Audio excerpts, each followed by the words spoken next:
Hello guys, welcome back to my channel. Hope you are doing well. So आज हम लोग essay की series start करेंगे। UPSC mains 2025 का जो एसए पेपर है उसके सारे टॉपिक्स एक एक करके हम यहाँ डिस्कस करेंगे। तो हम लोग सबसे पहले पेपर का पैटर्न डिस्कस करेंगे।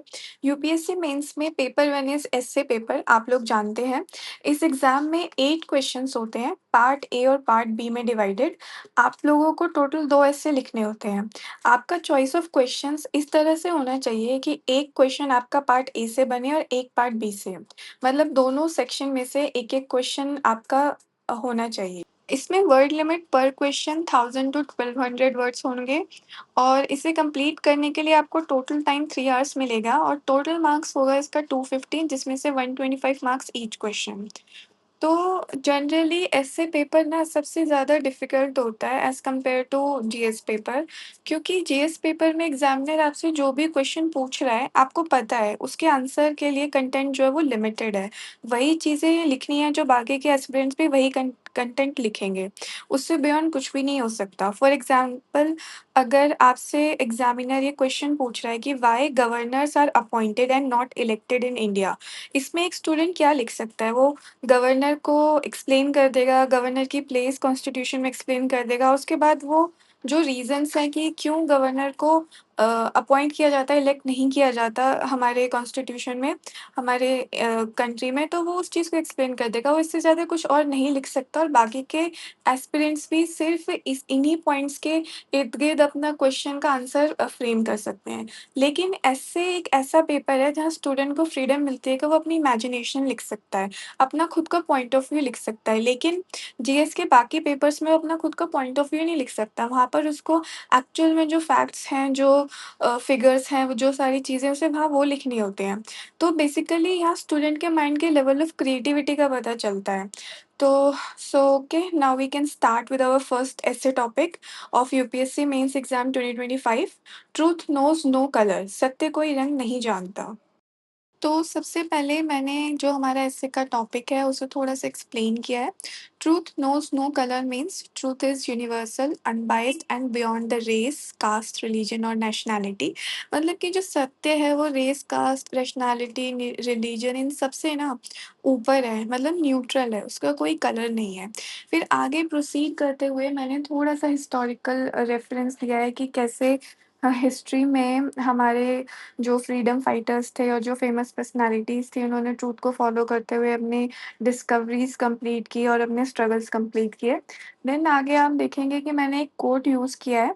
तो बेसिकली जो कोट्स होते हैं वो एसे राइटिंग में चेरी ऑन द केक वाला काम करते हैं।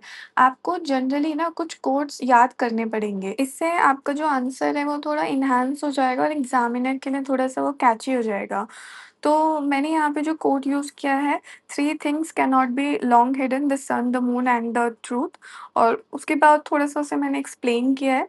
देन उसके बाद मैंने ट्रूथ के कितने अलग-अलग फ़ील्ड्स में क्या-क्या रेलेवेंस हो सकते हैं, उसको बताना कि मैं आगे अपने ऐसे में ये बताऊँगी, थोड़ा-सा वो लिखा है। उसके बाद मैंने उसको एक्सप्लेन करना स्टार्ट किया है। तो पहले मैंने पर्सनल और इंडिविजुअल पर्सपेक्टिव में किया है कि कैसे अगर कोई एक इंसान है वो सच्चाई के मतलब ऑनेस्टी के पाथ पे चल रहा है, तो उसकी लाइफ कितनी chaos फ्री और सॉर्टेड हो सकती है और जो इंसान ऐसे नहीं चल रहा है उसकी लाइफ कितनी मेस्ड अप हो सकती है।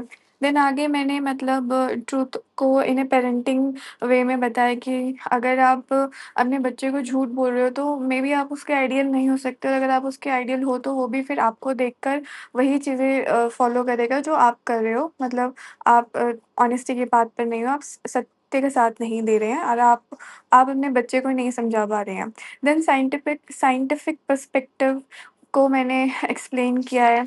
देन ऐसे ही करते हुए मैंने बहुत सारे पर्सपेक्टिव्स को एक्सप्लेन किया है और इवन रोल ऑफ टेक्नोलॉजी भी बताया कि कैसे डीपफेक्स एंड एआईज़ ने रियलिटी को हाइपर रियलिटी के साथ रिप्लेस कर दिया है। फिर मैंने सोसाइटी में सीरियस चैलेंजेस क्या हो सकते हैं पॉसिबली, मैंने वो थोड़ा-सा बताया है, वो एक्सप्लेन किया है।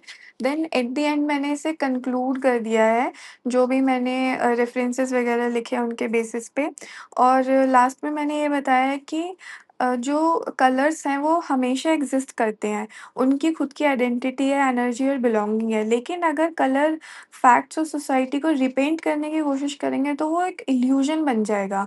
तो इस तरीके से मैंने यहाँ पर जो ऐसे का टॉपिक था ट्रुथ नोज़ नो कलर, सत्य का कोई कलर नहीं है, उसको एक्सप्लेन कर दिया है। और आज के लिए इतना ही, क्योंकि अगर मैं एक ही वीडियो में 8 क्वेश्चन नहीं करवा सकती, 8 टॉपिक नहीं करवा सकती, वो मेरे लिए भी पॉसिबल नहीं है। तो आगे नेक्स्ट वीडियो में मैं नेक्स्ट टॉपिक को करवाऊँगी। अगर आपको मेरा जो ये एस्से है वो अगर ठीक लगा है, या फिर अगर आप कुछ चाहते हैं कि मैं इसमें कुछ ऐड ऑन कर सकती हूँ, तो आप कमेंट सेक्शन में बता सकते हैं। और अगर आपको कुछ मिस्टेक लगी है तो आप वो भी बता सकते हैं। और अगर आपको ये हेल्पफुल लगा है तो भी आप प्लीज़ मुझे कमेंट सेक्शन में बताएँ। तो फिर मिलते हैं नेक्स्ट वीडियो में अगले टॉपिक के साथ। So okay, thank you.